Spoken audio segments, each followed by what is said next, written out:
जय श्री कृष्ण। आज हम लोग सुन रहे हैं श्रीमद् भागवत महापुराण स्कंद 5 अध्याय 11 उसका द्वितीय दिन और जड़ भरत चरित्र का 9th डे। आइए सुनते हैं।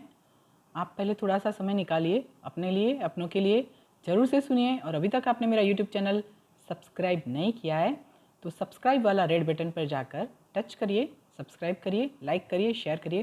कमेंट में ओम नमो भगवते वासुदेवाय लिखिए या तो जय श्री कृष्ण लिखिए। चलिए सुनते हैं।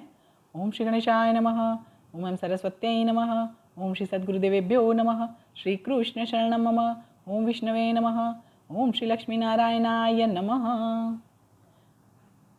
कल हमने जो बात किया था उसमें बताया था कि मन अनेक वृत्तियों में फैलने के बावजूद भी उसकी सत्ता क्षेत्रज्ञ आत्मा की सत्ता की वजह से ही है। इससे आगे आज ये वासना ही जीव को माया के चक्कर में घुमाता रहता है और अनेक योनियों में जन्म और मृत्यु के दुख में डालता है। क्या चीज़ ऐसा करती है? वासना। खाने की लालच जो होती है वो भी एक प्रकार की वासना है।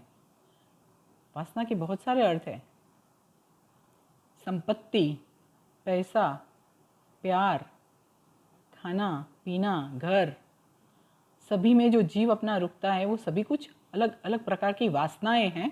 और यहाँ पे ये बताया कि ये वासना ही अपने जीव को माया के चक्कर में चढ़ाकर अनेक योनियों में जन्म और मृत्यु के दुख में घुमाती रहती है।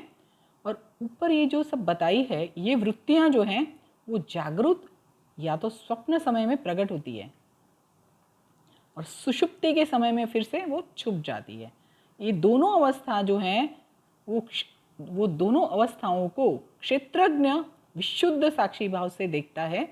और ये क्षेत्रज्ञ परमात्मा सर्वव्यापक जगत का आदि कारण, परिपूर्ण, अपरोक्ष, स्वयं प्रकाश, अजन्मा, ब्रह्मादि के भी नियंता, ब्रह्मादि के भी, ब्रह्म आदि के भी नियंता और अपने अधीन रहने वाला, माया के द्वारा सर्व के अंतःकरण में रहकर जीवों को प्रेरणा देने वाला और सर्वभूतों का जो आश्रय स्थान है वो कौन है?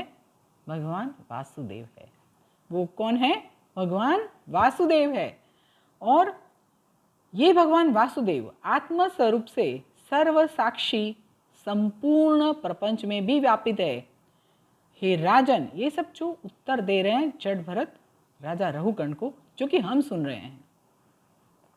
हे राजन, मनुष्य जब तक अपनी सर्व आसक्तियों को छोड़कर और ज्ञान को पाकर माया को मिथ्या गिनकर काम और क्रोध आदि 6 शत्रुओं को जब तक नहीं जी लेता है, जीने का मतलब जीतने की बात है यहाँ पे, जब तक वो नहीं जीत लेता है, चलिए स्पष्ट शब्दों में बताती हूँ,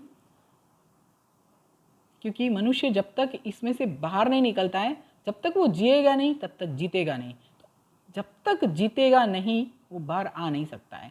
तो ये काम क्रोध आदि 6 शत्रुओं को जब तक वो जीतता नहीं है और आत्म अनुभव नहीं करता है, तब तक संसार केवल सिर्फ मात्र और मात्र दुख का ही क्षेत्र है, ये नहीं समझ सकता है। जब ये समझ में आता है तब कई बार बहुत लेट भी हो गया होता है। बहुत लोग समझ जाते हैं बहुत लेट से, या तो बहुत लोग नहीं भी समझते हैं और बहुत लोग समझने के बाद, लेट होने के बावजूद भी उसी लाइन पे चलते रहते हैं। हम लोग देख रहे हैं बहुत सारे लोगों को। आप समझ पाते हैं कि मैं ये जो बात बता रही हूँ, ऐसे लोग हम में भी होते हैं, हमारे आजू बाजू में भी होते हैं, पूरे विश्व में होते हैं। ध्यान से सुनिएगा। यहाँ पे हमारा मन जो होता है ना, वो मन ही हमारा बलवान शत्रु होता है। अगर हम लोग मन के ऊपर निर्भर कर गए तो पूरी दुनिया जो है इधर उधर होती रहती है, क्योंकि हमको पता नहीं है कभी मन को ये चाहिए, कभी मन को, पर मन को जब कंट्रोल कर दिया, नियंत्रित कर दिया, तब हम लोग उसमें से बाहर आएंगे।